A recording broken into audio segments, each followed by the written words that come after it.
Anyways, let's continue.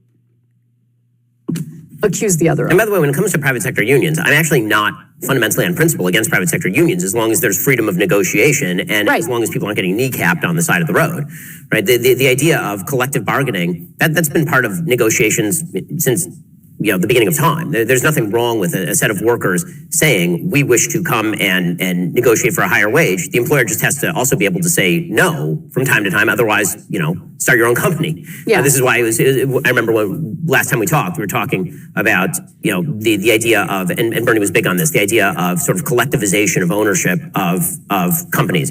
And I said, that's called a stock agreement. That's fine. I mean, if you and your friends want to put together a company and you own the stock in the company and you decide the wages, that's just called the company. Like that's fine. And in fact, very often you have some of the biggest sort of collectively owned organizations. I think the biggest one in the world, I believe, is in Spain. Yes.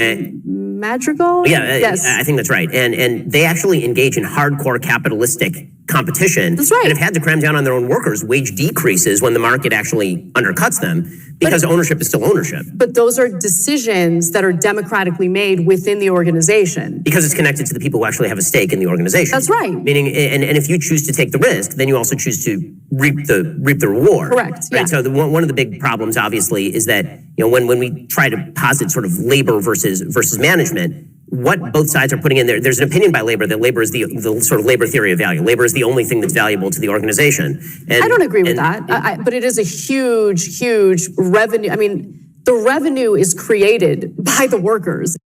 Don't buy another winter coat until you've seen what this new invention can do. This self-heating jacket protects against temperatures as low as -50 by combining electric. And I think that part of the equation is completely left out of the discussion when you're in America. Well, again, I mean, I think that part of the revenue is created by the worker. Some is created by the capital risk that was made by the person. Sure. Some of it's created by the corporate structure. And this is why, again, I'm not against collective bargaining in a free market system where you're saying, listen, and we do this on an individual level. I think one of the big problems that we've had in terms of collective bargaining is that because it used to be that labor was very striated, it was a lot easier to do collective bargaining because so many jobs now are sort of individualized. This isn't to speak to like fast food workers or something, but you're talking about, at our company, for example, or your company, for example, you have very specialized jobs. And so the idea that you can collectively bargain for very specialized jobs, with very specialized job descriptions, it's actually incredibly hard to do that with any level of actual rationale. No, I mostly agree with you on that. So for instance, look, we have a portion of TYT that is unionized. I'm not part of that union because of the specialized nature of the work I do. Correct. So these you couldn't unionize. Right. These are the graphics artists, the editors. They decided to do it. More power to them. It's worked out, and I'm glad that they did it, and they're happy about it. Right. But when I think about labor unions, I'm mostly thinking about major companies like, let's say, Amazon, which you're seeing more and more of these Amazon warehouses either attempt to unionize or in some cases they've been successful in unionizing. I think it makes sense in that area, especially when you're talking about a company that's so massive that the workers are they become numbers, right? So again, if people are willing to join a union and then go at the company that way, that's fine. My big problem is that I think the National Labor Relations Board is rigged completely on behalf. I'm sure you love the NLRB. I despise the NLRB more than is fantastic. The NLRB should be disbanded. It's a garbage organization. I disagree with you on that wholeheartedly. Listen, the Starbucks stores that tried to unionize, and by the way, many of them, hundreds of them have succeeded in their union elections and they have unionized.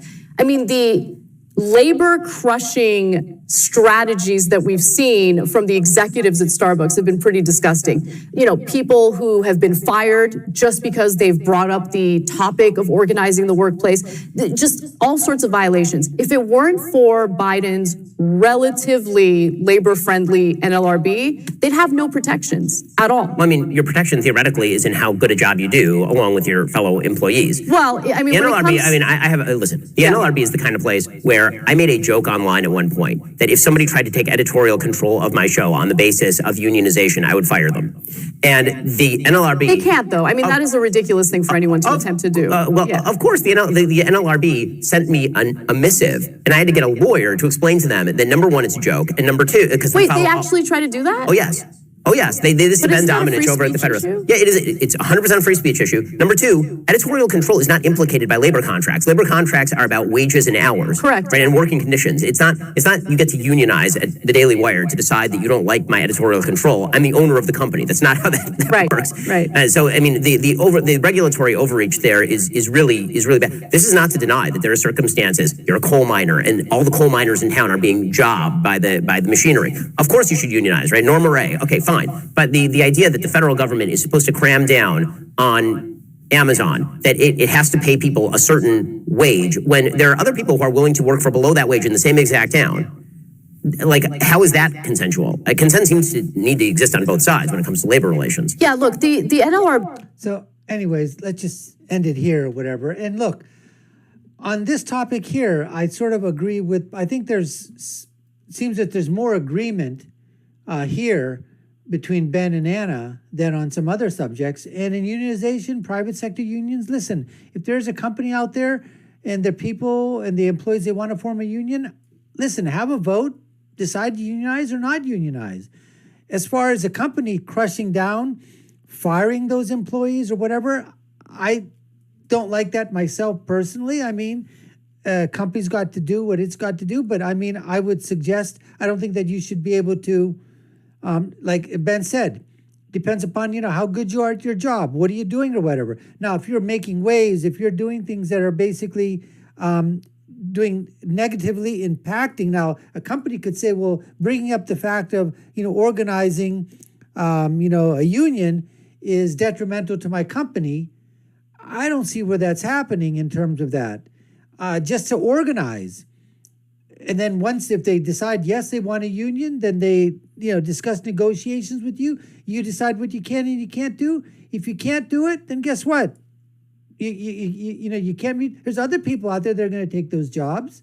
But to have somebody from the federal government come down and cram down on companies and say, this is what you have to pay, this is what you have to do, I'm completely against that. Anyways, we appreciate you taking the time to watch. You've been watching the Dr. Nasir Shaikh Show. I've been your guest host. My name is Dr. Nasir. If you haven't done so, subscribe to our channel, hit the notification bell, like, share, and follow us. Comment below. Let us know what you think. This was the debate between Ana and Ben, part 7, I believe. And I'll leave with my final thought, which is, when you're right, you're right. And when you're left, you're wrong. We'll see you again next time, folks. Take care and stay safe.